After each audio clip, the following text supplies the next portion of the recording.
आज हम लोग एक बहुत ही फेमस एक्सपेरिमेंट माइकलसन और मोर्ले के द्वारा परफॉर्म किया गया। पहले माइकलसन इस एक्सपेरिमेंट को परफॉर्म किए थे, उसके बाद माइकलसन और मोर्ले दोनों मिलकर के इस एक्सपेरिमेंट को किए थे। इस एक्सपेरिमेंट का जो रिजल्ट आया, नल रिजल्ट आया, मीन्स जो वो लोग पाना चाहते थे वैसा कुछ मिला नहीं उन लोगों को, नेगेटिव रिजल्ट आया। लेकिन इस नेगेटिव रिजल्ट को ही जिस तरीके से अल्बर्ट आइंस्टाइन ने एनालिसिस किया, इसी एनालिसिस के द्वारा ही या इलोंग के एक्सपेरिमेंट के द्वारा ही हम लोग बोल सकते, इसी एक्सपेरिमेंट के द्वारा ही फिजिक्स का एक नया ब्रांच, जिसको स्पेशल थ्योरी ऑफ रिलेटिविटी के नाम से हम लोग जानते हैं, यह नया ब्रांच खुल गया। तो क्या है ये एक्सपेरिमेंट जिसको माइकलसन मोर्ले एक्सपेरिमेंट के नाम से जानते हैं? जैसे आप लोग जानते हैं, उस दौर में खास करके 1865 के आसपास जब मैक्सवेल का इलेक्ट्रोमैग्नेटिक थ्योरी आया, उसके पहले जो लाइट को कंसिडर किया जा रहा था, मैक्सवेल के पहले लाइट एक तरह का वेव्स है। जैसे वाटर वेव को प्रोपागेट करने के लिए वाटर मीडियम चाहिए, साउंड को प्रोपागेट करने के लिए एयर मीडियम चाहिए, तो इसी तरह लाइट भी अगर एक वेव है तो लाइट को भी प्रोपागेट करने के लिए कुछ ना कुछ मीडियम जरूर होना चाहिए। इस तरह का एक हाइपोथेटिकल मीडियम, जिसको ल्यूमिनिफेरस ईथर के नाम से लोग बोलते थे, इस तरह के एक मीडियम का कल्पना किया गया था। और इसी ईथर को ही एब्सोल्यूट फ्रेम ऑफ रेफरेंस माना जाने लगा। और इसी फ्रेम, अगर ये एब्सोल्यूट फ्रेम अगर होगा तो इसी फ्रेम के रिलेटिव में सभी का वेलोसिटी हम लोग निकाल सकते हैं। जैसे सपोज हमारा अर्थ सन के चारों ओर हमारा अर्थ रिवॉल्व कर रही है और इसका वेलोसिटी अगर देखा जाए बहुत ही ज़्यादा है, 30 किलोमीटर पर सेकेंड के रफ्तार से वो घूम रही है। तो what will be the velocity of our earth with respect to ether, ये हमारा ये इस एक्सपेरिमेंट का मकसद था, जो ईथर के रेस्पेक्ट में अर्थ का वेलोसिटी कितना होगा।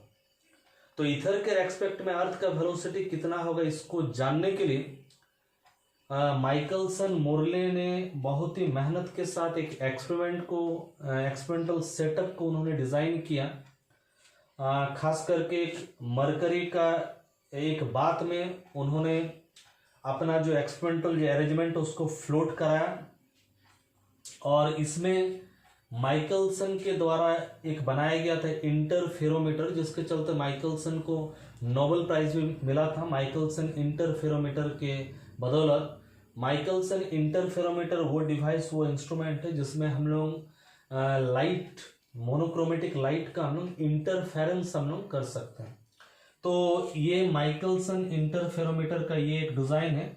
यहाँ पर हमारा सोर्स ऑफ लाइट है, इसको पैरेलल बनाने के लिए एक लेंस का हम इस्तेमाल करते हैं। यहाँ पर एक ग्लास प्लेट है, सेमी सिल्वर्ड ग्लास प्लेट है। ये इसमें ये पार्ट में रिफ्लेक्शन भी हो सकता है, ये पार्ट से ट्रांसमिशन भी हो सकता है। तो ये लाइट रे यहाँ पर आकर के रिफ्लेक्ट करता है, ये ऊपर की तरफ चला जाता है। इसको 45 के एंगल में हम लोग रखे हैं, ताकि ये जिस डायरेक्शन से आ रहा, ये 45 के एंगल में है और एंगल ऑफ रिफ्लेक्शन है 45, तो इसके साथ 90 डिग्री का कोण बना करके मिरर M1 में जाए, फिर वो रिफ्लेक्ट हो जाए। और फिर एक पार्ट जो इसका ट्रांसमिट हो जा रहा है, ट्रांसमिट होने के बाद मिरर M2 से रिफ्लेक्ट हो करके फिर ये वापस यहाँ पर जाए, ये यहाँ तक आएगा। ये रे यहाँ से घूमने के बाद यहाँ तक आएगा। यहाँ पर आने के बाद जो यहाँ पर रिफ्लेक्शन नहीं होगा, बात ऐसा नहीं, लेकिन इसको इस ढंग से हम लोग तैयार किया ताकि रिफ्लेक्शन कम हो, ना के बराबर। लेकिन यहाँ आने से ये इधर नहीं जाएगा, ऐसा ही बात नहीं, उससे हम लोग को मतलब नहीं। हम लोग का मतलब है ये रे यहाँ पर आ रहा और ये रे ऊपर जा रहा, ये ऊपर से रिफ्लेक्ट होकर के जब जाएगा, कुछ पार्ट नीचे की ओर जाएगा, और ये यहाँ से रिफ्लेक्ट होकर जब जाएगा तो कुछ पार्ट नीचे की ओर जाएगा। तो अब यहाँ से जो रे ऊपर की ओर जा रहा है और यहाँ से जो रे जो हॉरिजॉन्टली जा रहा है, एक वर्टिकल रे है, एक हॉरिजॉन्टल रे है, दोनों जब आपस में आएंगे, आने के बाद नीचे तरफ यहाँ पर टेलीस्कोप में मिलेंगे, तो इन लोगों का पाथ डिफरेंस अगर होगा, तो पाथ डिफरेंस होने से हम लोग को यहाँ पर इंटरफेरेंस फ्रिंजेस हम लोगों को देखने को मिल जाएगा। तो आप लोग जानते हैं ये जो इंटरफेरेंस बन रहा, इंटरफेरेंस एक वेव फेनोमेना है। तो पाथ डिफरेंस अगर एन लेमडा अगर रहे, पाथ डिफरेंस डेल्टा एक्स बराबर अगर एन लेमडा रहे, तो हम लोगों को कंस्ट्रक्टिव इंटरफेरेंस देखने को मिलेगा। और डेल्टा एक्स बराबर 2n+1 लेमडा बाई 2 अगर हम लोगों को मिले, तो हम लोग को डिस्ट्रक्टिव इंटरफेरेंस हम लोग को देखने को मिलेगा। तो ये सब आप लोग इंटर लेवल में पढ़े हो, कंस्ट्रक्टिव इंटरफेरेंस और डिस्ट्रक्टिव इंटरफेरेंस क्या है। मीन्स यहां से जो वेव आ रहा, इस ढंग से ये वेव आ रहा, और यहां से जो रिफ्लेक्ट होके वेव आ रहा, इस तरह का अगर वेव आ रहा, ये दोनों आपस में अगर मिलेंगे तो क्रेस्ट के साथ क्रेस्ट, ट्रक के साथ ट्रक, फिर क्रेस्ट ट्रक, इस ढंग से अगर मिलेंगे तो इस तरह का इंटरफेरेंस को हम लोग बोलेंगे क्या, कंस्ट्रक्टिव इंटरफेरेंस। अगर ये जब आ रहा तो ये घूम करके जब आएगा यहाँ पर, अगर वो इस ढंग से आए और यहाँ पर भी घूम करके आएगा, ये इस ढंग से आए ताकि एक का क्रेस्ट के साथ और एक का क्रेस्ट टकरा जाए, तो हम लोग को, और ट्रक के साथ ट्रक टकरा जाए, तो हम लोग को कंस्ट्रक्टिव इंटरफेरेंस हम लोग को देखने को मिलेगा। लेकिन ऐसा भी सिचुएशन हो सकता है, अगर ये ऐसा एक वेव ऊपर से आ रहा है, वर्टिकली आ रहा है, ऐसा एक वेव हॉरिजॉन्टली आ रहा है, ये दोनों वेव अगर आपस में टकराए, ये क्रेस्ट या ट्रफ है, आपस में अगर टकराए तो ये इसको कैंसल आउट करेगा, तो हम लोग को मिलेगा क्या, डिस्ट्रक्टिव इंटरफेरेंस। तो यहाँ पर टेलीस्कोप में हम लोग को जो इंटरफेरेंस पैटर्न जो हम लोग को देखने को मिलेगा, वो मिलेगा इस तरह का पैटर्न हम लोग को मिलेगा। इस तरह का पैटर्न हम लोगों को देखने को मिलेगा, bright dark, bright dark, bright dark. अगर हम लोग डिस्टेंस को एकदम ठीक ढंग से अगर एडजस्ट करें तो सर्कुलर टाइप का फ्रिंजेस हम लोग को मिलेगा यहाँ पर इंटरफेरोमीटर में, ब्राइट डार्क, इस ढंग से हम लोग को मिलेगा इंटरफेरेंस फ्रिंजेस, नहीं तो इस ढंग का पैटर्न हम लोग को देखने को मिलेगा। तो इस इंटरफेरेंस पैटर्न से इनडायरेक्टली हम लोग बहुत कुछ चीज पता कर सकते हैं। इस इंटरफेरेंस पैटर्न से इसका जो फ्रिंज का जो शिफ्ट होगा, हम लोग का जो इंटरफेरेंस पैटर्न मिलेगा, उसमें जो ब्राइट डार्क जो मिल रहा है उसका हम लोग बोल रहे हैं फ्रिंज। उस फ्रिंज का एक चौड़ाई होता है जिसको हम लोग बोलते हैं फ्रिंज विड्थ। जहां पर ब्राइट है वहां पर ब्राइट नहीं होकर के वहां पर अगर डार्क आ जाए, ब्राइट अगर कहीं शिफ्ट कर जाए, तो उसका हम बोलते हैं फ्रिंज शिफ्ट। तो ये सब फ्रिंज शिफ्ट या ये फ्रिंज को देख करके इनडायरेक्टली हम लोग बहुत कुछ चीज पता कर सकते हैं। तो एक बात इसमें हम बताना चाहेंगे, माइकलसन मोल्डे एक्सपेरिमेंट को अगर समझना है, एक उदाहरण हम लोग लेते हैं। सपोज हमारे पास यहां पर ये वाटर सरफेस है, हमारा एक वाटर बेड है। तो हमारे पास दो स्विमर है, ये एक स्विमर पार कर रहा है इसको इधर, और एक स्विमर इधर जा रहा है।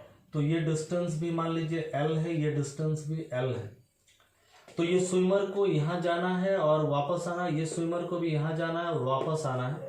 अगर दोनों स्विमर का स्पीड अगर बराबर होगा, स्पीड, ये डिस्टेंस सेम है, स्पीड अगर बराबर है, तो एक ही टाइम में अगर हम स्टार्ट करेंगे तो कोई जीतेंगे हारेंगे नहीं, दोनों माने ड्रॉ हो जाएगा। लेकिन सिचुएशन को थोड़ा सा अगर हम लोग बदल दे, वो क्या है ना, ये अगर रिवर अगर इसको मान ले और रिवर का वेलोसिटी अगर हम लोग v मान ले, तो तब लेकिन सिचुएशन थोड़ा सा बदल जाएगा। और अब हम लोग सेम डिस्टेंस इन लोगों को जाने के लिए देंगे, सेम डिस्टेंस L डिस्टेंस जाएगा आएगा, ये भी L डिस्टेंस जाएगा आएगा, तब लेकिन कोई ना कोई एक जन हमारा जीतेगा, कोई ना कोई एक जन हारेगा। आप लोग इसको सवाल के तौर पे देख सकते हैं, जो जीतेगा हारेगा क्यों। जैसे सपोज स्विमर का वेलोसिटी है हमारा कैपिटल V, तो स्विमर जब इधर जाएगा, पानी V तो इधर बह रही है V वेलोसिटी से, तो स्विमर जब इधर आएगा तो गैलीलियो के अनुसार स्विमर का वेलोसिटी अगर V है, पानी का वेलोसिटी अगर V है, स्मॉल v है, तो अब स्विमर का वेलोसिटी क्या होगा, पानी के डायरेक्शन में हो जाएगा v प्लस v, और जब स्विमर इधर आएगा तब उसका वेलोसिटी हो जाएगा v माइनस v। तो जो टाइम उसको लगेगा, स्विमर को टोटल जो टाइम लगेगा उसको t1 मान ले, जाने आने का टाइम जो हॉरिजॉन्टली जो जा रहा है उसको अगर t1 मान ले, तो t1 बराबर हम लोग क्या करेंगे, टाइम बराबर डिस्टेंस बाय वेलोसिटी। तो जाने का क्या होगा, डिस्टेंस बाय वेलोसिटी, और आने का समय distance by velocity v minus v। तो ये t1 बराबर देखिए इसी ढंग से हम लोग t1 नहीं मान के इसको t2 माने, इसी ढंग से यहाँ पर भी हम लोग निकालेंगे।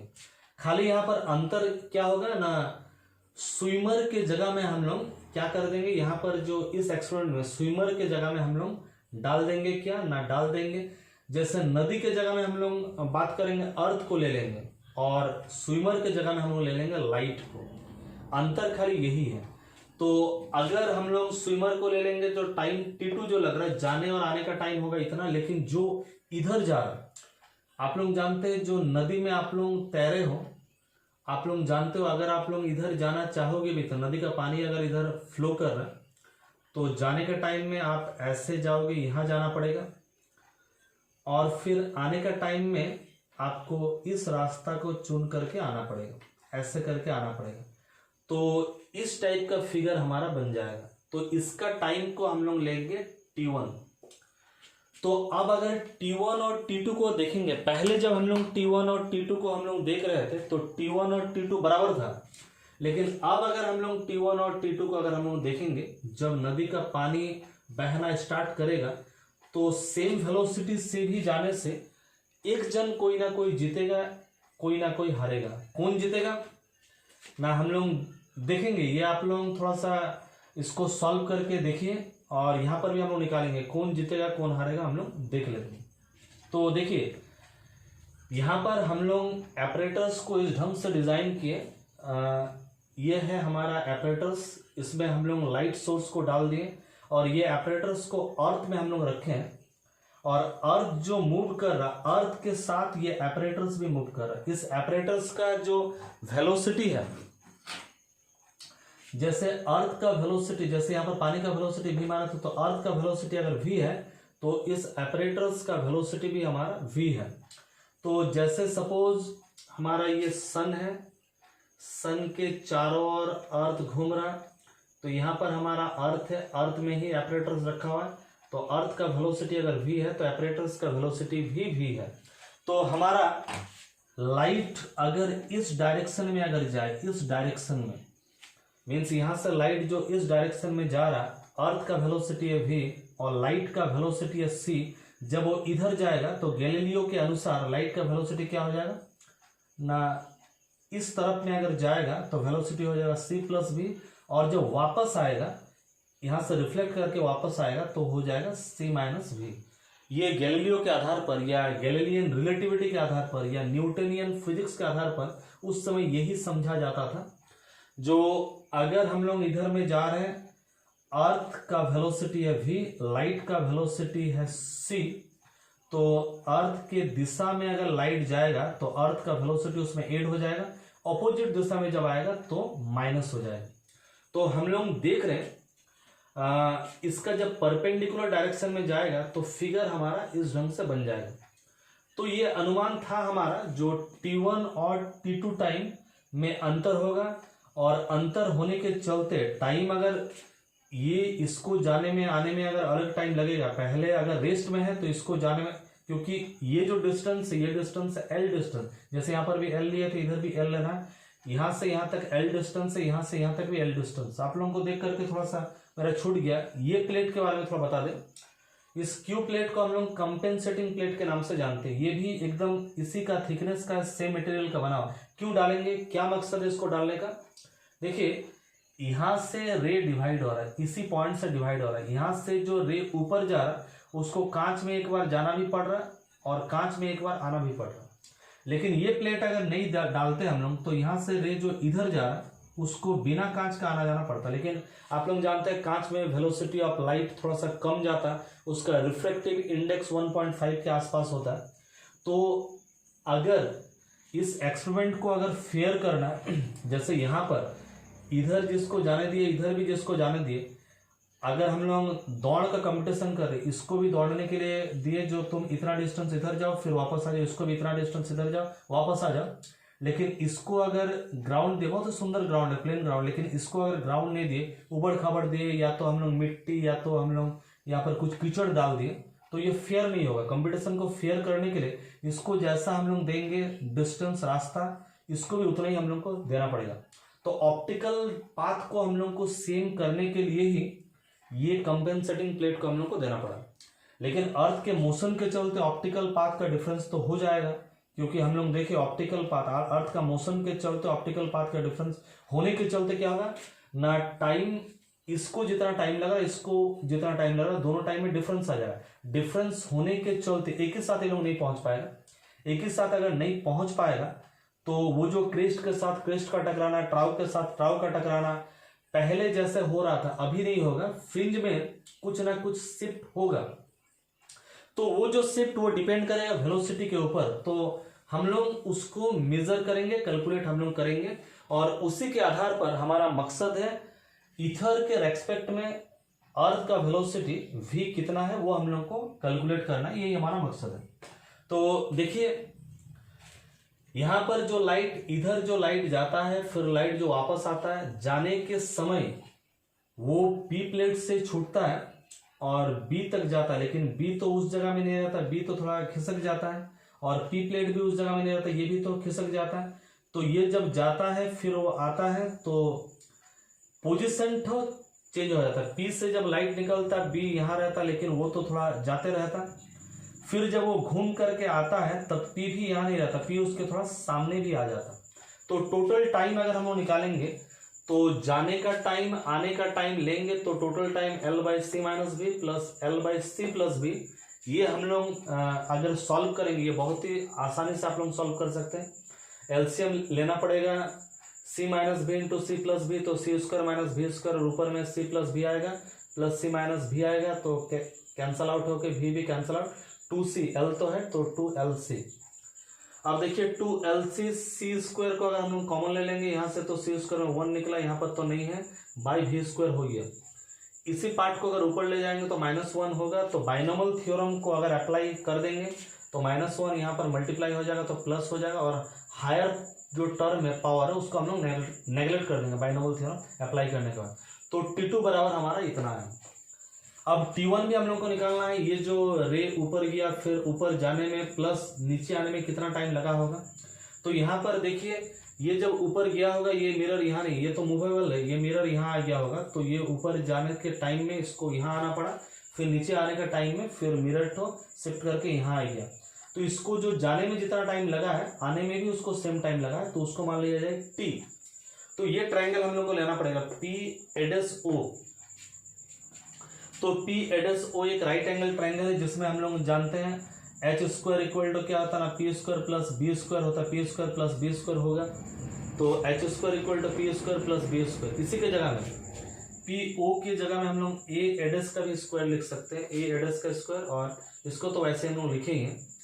अब पी एडस का स्क्वायर, पी एडस, लाइट यहाँ से जा रहा, लाइट को जाने में टाइम कितना लगा ना, मान लिया जाए टी टाइम लग रहा है, और उसका लाइट का स्पीड तो होता है सी, तो हम लोग डिस्टेंस बराबर क्या होगा, स्पीड इंटू टाइम का, स्पीड इंटू टाइम, लाइट का speed into time, whole square है तो होल स्क्वायर लिख दिया। ए एडस मीन्स 8 हो एडस, ये शिफ्ट करके यहाँ पर आ गया, ये तो अर्थ का वेलोसिटी एपरेटस का वेलोसिटी है, एपरेटस का वेलोसिटी कितना है, एपरेटस का वेलोसिटी अर्थ का वेलोसिटी v है, और टाइम कितना लगा, लाइट को यहाँ से यहाँ तक जाने में जो टाइम लगा उसी टाइम में ये यहाँ से यहाँ तक आ गया, तो टाइम तो सेम लगा, लेकिन टाइम तो सेम है, टाइम है सेम, लेकिन वेलोसिटी ये अर्थ का वेलोसिटी और यहाँ पर हमको लेना पड़ेगा लाइट का वेलोसिटी, तो ये वेलोसिटी इंटू टाइम बराबर डिस्टेंस, तो वी टी स्क्वायर है तो स्क्वायर कर दिया, और एडस ओ, एडस से ओ, ये तो हम लोग लिए थे, ये जो लिए थे ये तो एल लिए थे, लेंथ लिए थे, तो ये हमारा हो जाएगा एल स्क्वायर, तो ये हो गया हमारा L square, yes L square. तो C square T square equal to V square T square plus L square, इसको इस पार में ले आइए, टी स्क्वायर को कॉमन लीजिए, अब टी स्क्वायर इक्वल टू क्या होगा, L square by C square V square हो जाएगा, फिर सी स्क्वायर को कॉमन लीजिए, यहाँ पर 1 बचेगा, यहाँ नहीं है तो डिवाइड हो जाएगा। अब स्क्वायर को अगर हम लोग हटा देते हैं, स्क्वायर को, स्क्वायर अगर हट गया तो यहाँ पर एल का भी स्क्वायर हटेगा, सी का भी स्क्वायर हटेगा, यहाँ तो स्क्वायर है नहीं, तो रूट आ जाएगा या टू द पावर हाफ आ जाएगा, इसको अगर ऊपर उठाएंगे तो माइनस हाफ आएगा, फिर से बाइनोमियल थ्योरम माइनस हाफ और माइनस ये प्लस हाफ इंटू इतना, हायर टर्म को हम लोग नेगलेक्ट कर रहे हैं। तो ये लगा यहाँ से यहाँ तक जाने का टाइम, फिर यहाँ से यहाँ तक आने का टाइम कितना लगा होगा ना, उतना ही लगा होगा। तो T1 बराबर अगर टोटल टाइम है जाने का आने का, तो T1 बराबर जाने का टाइम जितना लगा है T, आने का टाइम भी उतना ही लगा है T, तो T1 बराबर 2T। तो 2 इंटू ये चीज को हम लोग मल्टीप्लाई करके हम लोग लिख दिए। तो ये जो इधर से इधर जाने में और आने में जो टाइम लगा वो T2, और ऊपर जाने में और आने में जो टाइम लगा वो है T1। तो टाइम का जो चेंज है उसको अगर हम लोग देखते हैं, टाइम का चेंज है T1 माइनस T2। ये हम सॉल्व यहाँ पर नहीं किया, बहुत ही ईजी है, आप लोग इसको सॉल्व कर लीजिएगा। T1 के साथ घटा दीजिएगा T2 को, तो T1 माइनस T2 हमारा ये फॉर्मूला आएगा। तो इतना अगर टाइम का डिफरेंस है तो पाथ का इतना टाइम के चलते ये इसको अगर एक तरफ में ज्यादा टाइम लग रहा है, एक तरफ में अगर कम टाइम लग रहा है, तो इसके चलते रास्ता का भी तो अंतर हो जाएगा। सेम टाइम होने से एक ही साथ पहुंचता, अभी तो एक ही साथ नहीं पहुंचेगा, रास्ता का भी कुछ अंतर हो गया होगा। तो रास्ता का अंतर, डिस्टेंस का जो पाथ का जो डिफरेंस है वो क्या होगा, टाइम का चेंज इनटू लाइट का जो स्पीड है, लाइट ही ना आ रहा है तो लाइट का स्पीड है c, तो जो है उसके साथ c को मल्टीप्लाई कर दिए, ये कैंसिल आउट हो जाएगा। तो इतना है हमारा पाथ डिफरेंस। तो इतना पाथ डिफरेंस के चलते हम लोग को फ्रिंज का जो पैटर्न है या फ्रिंज का जो शिफ्ट है वो हम लोग को देखने को मिलना चाहिए था इतना। और फ्रिंज का जो शिफ्ट है, फ्रिंज पहले जहां पर फ्रिंज दिख रहा था, फिर एक्सपेरिमेंट को दोहराने के बाद जो फ्रिंज दिख रहा है कितना शिफ्ट कर रहा है, वो चीज अगर हम लोग जान जाएंगे, फ्रिंज का शिफ्ट अगर हम लोग जान जाएंगे, और L तो हमारा मेजर्ड वैल्यू है, C हम लोग जानते हैं, लाइट का स्पीड हम लोग जानते हैं, तो इससे हमारा अर्थ का जो वेलोसिटी है वो इजीली हम लोग का निकल सकता है। अगर लेमडा के टर्म में अगर लिखेंगे तो ये इसको हम लोग को लेमडा यहाँ पर हम लोग को दे देना पड़ेगा, लेमडा के टर्म में अगर हम लोग लिखेंगे तो जो एक्सपेक्टेशन था, जो फ्रिंज का शिफ्ट हम लोग को देखने को मिलेगा, और फ्रिंज का शिफ्ट देखने के चलते इथर के रेस्पेक्ट में, इथर के रिलेटिव में अर्थ का वेलोसिटी भी हम लोग को मिल जाएगा। लेकिन अफसोस ये फ्रिंज शिफ्ट हम लोग को देखने को नहीं मिला। तो इसका मतलब इथर के रेस्पेक्ट में, अगर इथर है तो इथर के रेस्पेक्ट में ये जो v मिलना चाहिए था ये v हो गया था हमारा 0। साइंटिस्ट लोगों को लगा ऐसा भी तो हो सकता है, जो मान लीजिए इथर का वेलोसिटी और अर्थ का वेलोसिटी अगर सेम हो, इथर का वेलोसिटी अर्थ का वेलोसिटी अगर सेम हो तो रिलेटिव वेलोसिटी 0 हो सकता है। तब अगर एक्सपेरिमेंट को यहाँ पर अगर किया जाए, यहाँ पर अगर किया जाए, अगर इधर इधर जा रहा, अर्थ भी इधर जा रहा, तो वेलोसिटी अगर सेम हो जाए तो v हमारा 0 निकलेगा। लेकिन यहाँ पर जब है तब तो इसका वेलोसिटी इधर होगा, हमारा अर्थ का वेलोसिटी का डायरेक्शन इधर होगा, तब तो जो फ्रिंज का शिफ्ट होना चाहिए था, जो आंसर है उसका डबल होना चाहिए इधर। तो अगर यहाँ पर अगर हम लोग देखें 6 महीना बाद, हम लोग तो पूरा घूमने में तो 1 साल लगता है, 6 महीना बाद तो यहाँ आ जाएंगे। यहाँ का सिचुएशन में जब हम लोग जाएंगे तब हम लोगों का वेलोसिटी का जो माने यहाँ पर रिलेटिव वेलोसिटी अगर 0 है तो यहाँ पर वेलोसिटी क्या होना चाहिए, दुगुना होना चाहिए, क्योंकि ये भी तो ऐड हो जाएगा इधर के, माने इधर में हमारा इधर का वेलोसिटी कुछ है, अर्थ का वेलोसिटी उसका अपोजिट में। जैसे मान लीजिए सपोज इधर में हम 30 से जा रहे हैं और कोई एक चीज 30 से जा रहा है, तो वेलोसिटी दिखेगा कितना, वेलोसिटी दिखेगा 0 दिखेगा। लेकिन कोई एक चीज इधर में जा रहा 30 का वेलोसिटी से, और हम इधर जा रहे 30 का वेलोसिटी ऑपोजिट डायरेक्शन में, तो मेरा वेलोसिटी इसको जो दिखेगा वो 30 + 30 मीन्स 60 दिखेगा, डबल दिखेगा। तो इस पार में फ्रिंज का शिफ्ट जितना होना चाहिए था, इस पार में जितना हुआ था उसका डबल होना चाहिए। तो 6 महीना बाद भी करके जब देखा गया तब भी फ्रिंज का शिफ्ट वैसा कुछ आया नहीं। इवन कि इस एपरेटर्स को टर्न कर दिया गया, मीन्स टर्न कर दिया गया 90 डिग्री में, इसको घुमा दिया गया ताकि इसका जगह ये ले ले, इसका जगह ये ले ले, डायरेक्शन तो थोड़ा अपोजिट हो जाए।